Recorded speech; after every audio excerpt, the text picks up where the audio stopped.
Every now and then you need to slow it down. You need to let the chakra rest, let the nen be at ease, and let the super-powered fights just chill in the back burner and watch a good old romance. So coming into Nisekoi, I didn't know what to expect other than the fact that it was a romance anime, and I was like, okay, I could dig it. You know, I like some good old romance, some shoujo, some whatever the case may be, and this is actually a shonen anime, believe it or not. So I was like, okay, let's see what it brings to the table. In the beginning of the episode, immediately I started making comparisons to Love Hina when I found out that the main character, Raku, made this promise years ago, and he doesn't know which girl it is or whatnot. I was like, immediately, okay, Love Hina right here, and it was just like, it already kind of sets the tone of what I feel about the series. But then as the episode progresses, you start to see a little bit more of what it is, and it starts expanding. And with this very first episode, it really knocks hard, and it really was not only an enjoyable episode, but it did quite a few different things for the very first episode. Of course, it introduced some of the main characters. You got Raku, which he's actually a good character that's a bit different from the norm when you got the main character where it's just like, oh, he's a lonely guy or whatever. You actually get a little bit more of his family. He has a Yakuza background, and I like that also for romance anime. And again, I guess this is because it's in Shonen Jump. It actually gives a little bit more of a harder feel to the characters because his family is a Yakuza and they have this big battle going on. So it gives you a little bit more than just a romance. And then you got also the other main character, Chitoge Kirisaki, which I'm liking that character so far. I like badass bitches. And she's a tsundere type of character, but she also has a hard background as well because her family is with another rival gang. And then you got other characters like Onodera, which is a girl that Raku really likes, and is more than likely the girl that he made that promise to all those years ago. The thing I like about it is that from the get-go, it starts slowly peeling off, okay, that there's this thing going on around the house, but Raku doesn't really care because he's not really into that life. He wants to become a scholar. He wants to break away from what his family is. And while that's going on in the background, you have him looking for this lock. You have him meeting up with Chitoge, her being a transfer student. I also like how this anime is trying to dive into a little bit of a difference. Instead of everyone's Japanese, that's it, call it a day. It's like, okay, Chitoge is a mixed student. She's biracial. She's American and Japanese. So it's already giving a little bit of a difference because when you're going into romance, I've seen quite a few different romance. So I'm looking for like the differences. Like I said, the beginning, it definitely gave me that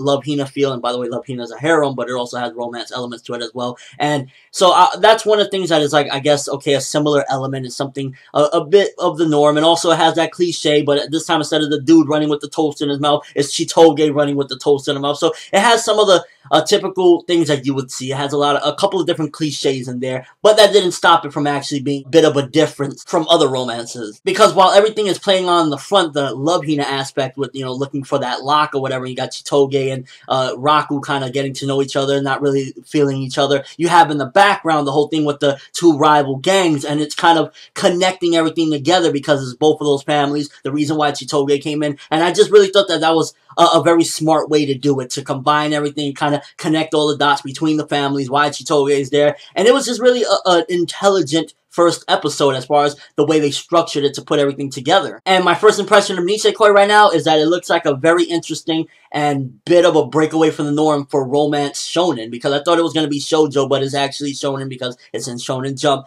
And it seems as though it has a romance, but with like a harder feel because the characters aren't as, like, I guess you would say feminine, like a regular romance, because it's a shonen. So you got like their backgrounds, they're kind of involved with some sort of gangs, and it just gives it a bit of a different feel. And I really like that because while it has some of its typical, cliches, running with the toast in the mouth, the whole thing like Love Hina with the lock of the promise they made 10 years ago, and there's other anime that done that as well, not only Love Hina, you got Elfen Lied and stuff like that, but it just really, it does its own thing at the same time, and that's really what I like about it based on what I've seen from the first episode. I'm not the biggest fan of tsunderes because, take characters like Sakura and it's just an Asuna, I'm like, but Chitoge so far is looking like a badass because she's related to a gang, she's kind of hardened, and at the same time she also has that soft spot. You quickly see the soft spot because to make a successful tsundere that is likable, there has to be chinks in her armor that show that, yes, she's totally tsundere, but she does care, and she's a good person at heart. And you totally get that in this episode when she goes and finds the locket for Raku. And overall, I gotta say, if you're into romance anime or you just want to see a different little slice of life, then I definitely recommend this one, because out of everything I've seen of the Winter 2014 anime, this is probably the most enjoyable one and one of my favorites of the entire season. For a first episode of a romance, I'm gonna give this one 9 out of 10. It was a great first episode, combined combining the entire story, many different characters being introduced and already becoming likable and enjoyable.